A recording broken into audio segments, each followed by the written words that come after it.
Hello, everyone! Welcome. Today we are going to be talking about a really interesting and kind of strange story in music history. It's going to be all about conducting. Now, today we know conducting as someone in front of a group, in front of a band or orchestra with a baton who is leading the music, like so. That's what we think of when we think of conducting or a conductor. But it wasn't always like that. It was not always that way. I'm going to be using this book to help me tell you this really strange story. The greatest music stories never told. I'm also going to post pictures of the pages I'm reading so you can read along with me. Let's jump in. This strange story comes from 1687. The Beat Goes On, or Conducting Himself to Death.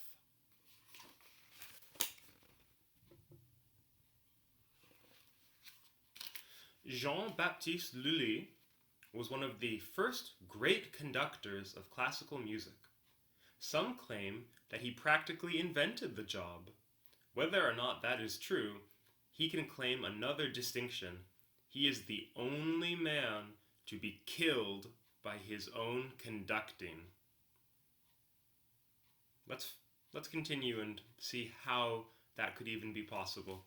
Here's a picture of Jean Baptiste Lully.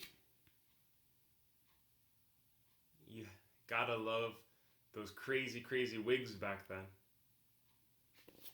Alright. In those days, orchestras were generally smaller than they are now, and might be led by a violinist tapping out the time with his foot, or an organist giving cues with one of his hands. Only occasionally was there a musical director, or conductor, who stood in front of the orchestra to keep time. So that's different. Nowadays, when you go to the symphony, for example, the San Francisco Symphony, you'll see someone in front waving their arms, conducting, usually with a baton, to help the orchestra stay together. Here at the symphony, our conductor right now is Michael Tilson Thomas. Even though this is his last season, next year we're going to have a new conductor. But this is saying actually that back then they did not have conductors. It was just someone in the group who was helping lead the music. Let's keep reading.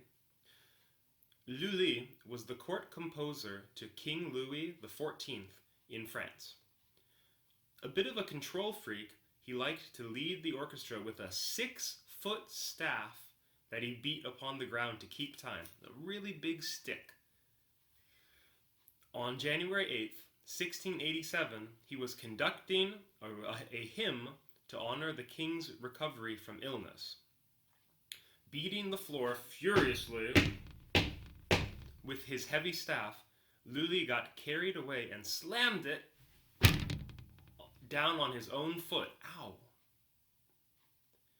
His toe throbbing with pain, Lully insisted on continuing the performance.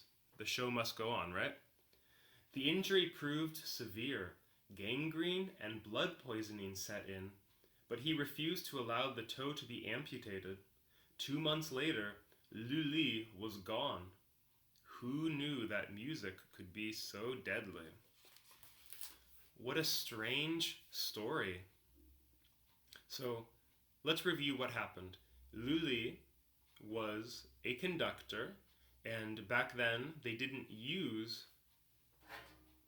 batons. He was using a giant staff, a giant stick, 6-foot pole that he was banging on the ground in tempo to keep the beat. And he accidentally hit his foot, and that foot got infected, and he passed away.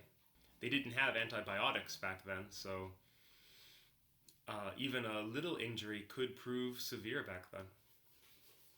Let's read a little bit more about the beginning of conducting. In the early days of conducting, a violinist might use the bow. So a violinist might use their bow to conduct. Or a pianist, that's a piano player, might use a rolled up piece of sheet music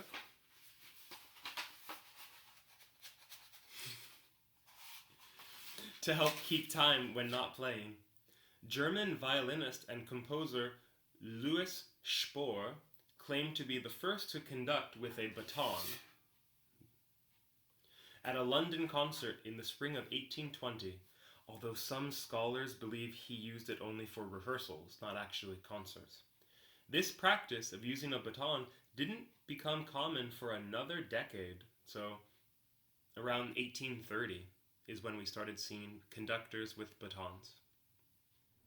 Well, that's all for now. Remember to be safe in your conducting and not whack yourself in the foot. And of course, stay safe and healthy in everything else that you do as well.